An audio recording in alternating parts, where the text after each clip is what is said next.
Be careful, I guess spilling brains on the concrete is probably not a good idea. Put it on his forehead and spill his brains all over the concrete.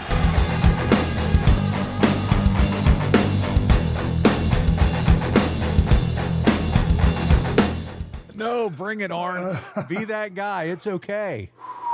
Did they ever warn you, or did they say let it rip?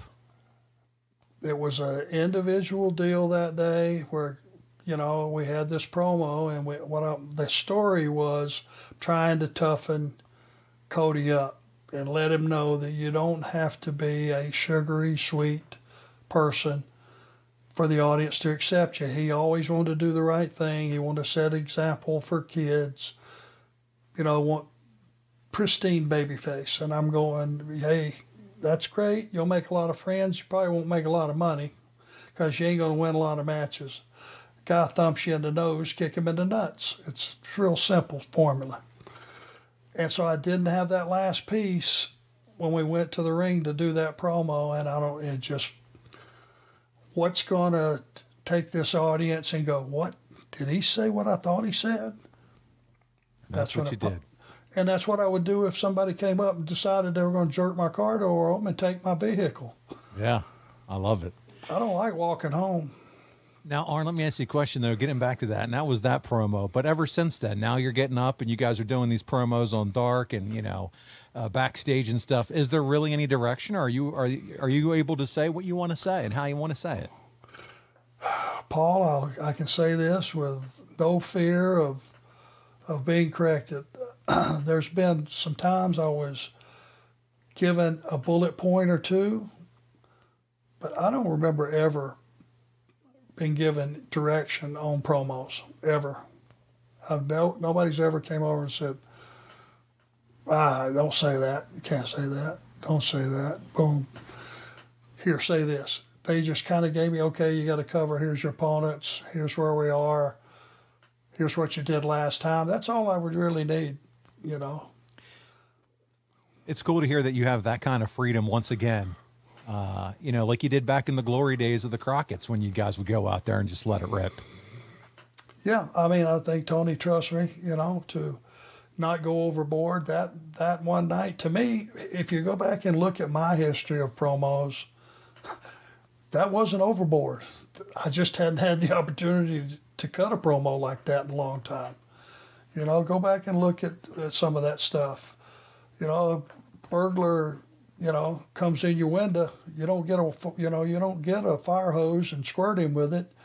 You get up a ball bat and you bash his brains out. I used to say stuff like that all the time. Yeah. And it was a different time, different era. You got to be careful what you say these days, but. Yeah, make sure it's not too hard of a baseball bat. We don't want to hurt people. Yeah.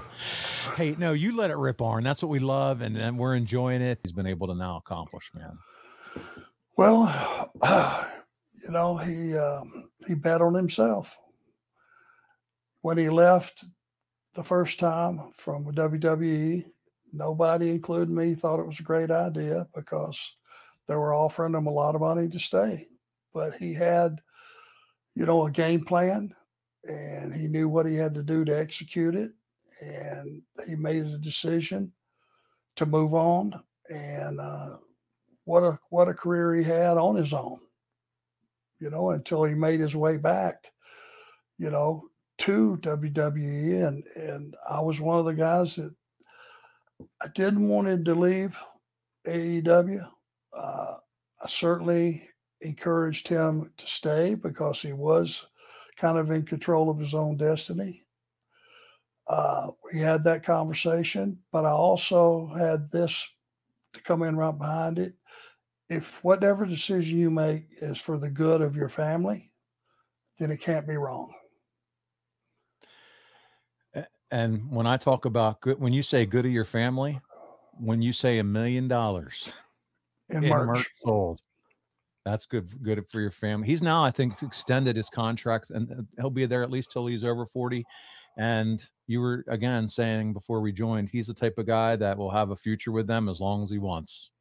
Well, and if you're building a roster, if you started from ground zero tomorrow, I'm going to build a company, who do you want that's marketable, that's tremendous performer. That's somebody that you can depend on. That's going to draw you money. It's going to sell merch, and it's just going to be a valuable guy to have in the locker room all the way around.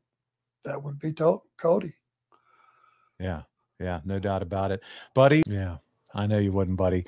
Chandler Anderson, no relation. I don't believe you don't have any Chandlers in your family. I don't think so. That's just a nice name, Chandler. That's kind of like, like aristocratic. It is. It is. Maybe he's an author as well. He wants to know if you could wrestle any current wrestler. So say neck, back, it's all good shape. If you could wrestle any current wrestler, who would it be? Cody. I love it.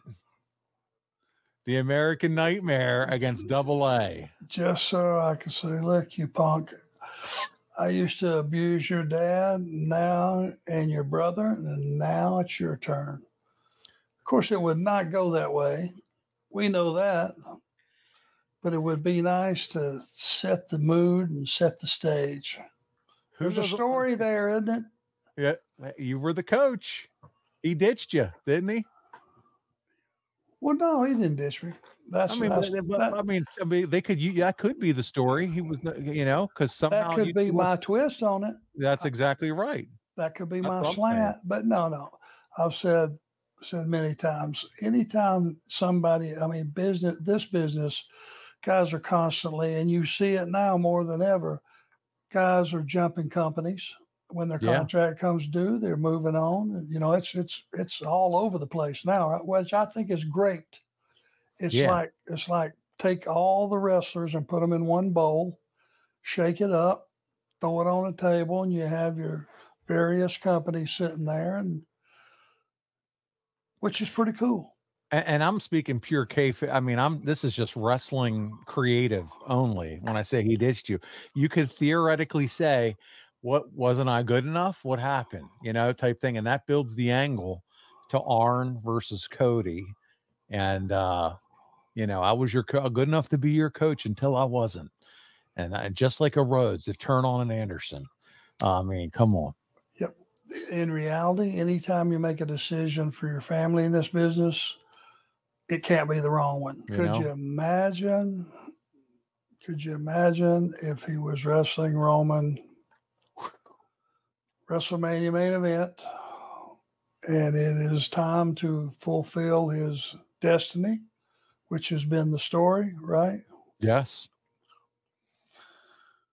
What if he hit 3 or 4 of those finishes of his to where Roman was just incapacitated? It was enough heavy duty stuff that I'm buying in that, damn, this is it. He's going to do it. Never trust an Anderson. I love it. I love it. Cody, if you're listening or watching, don't forget Arn, baby. Don't forget Arn. And there's a new member of what is Roman's crew called? The Bloodline. There's a new member of the Bloodline. They know, all the Island boys know how fond of them I am. And boy, wouldn't that be the betrayal of all betrayals. I'm watching. I'm tuning in. No doubt about it. Oh, so good. Not in a trillion years would that happen, but that's fantasy booking at its worst or best. I don't know. Hey, this is your show. You can say and do whatever you want. I'm here for the Arn Anderson fantasy booking. Well, we started, on who would you wrestle? Yeah. Now if you could. It's Cody. There you go. Cody and Arn. There's just more than anything. There's just such a history, and I owe his dad a ton.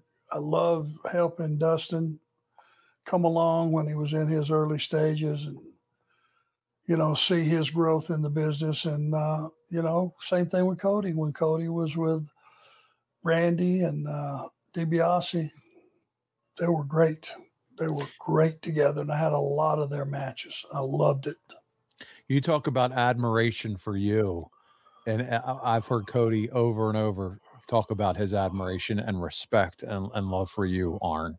It's incredible. Again, and we're going back to what we said earlier with the Undertaker, the impact that you've had on this business and the guys that work in the business and the respect and the reverence that they have. And he's another one that feels that way about you. It's awesome. Thank you. I appreciate it.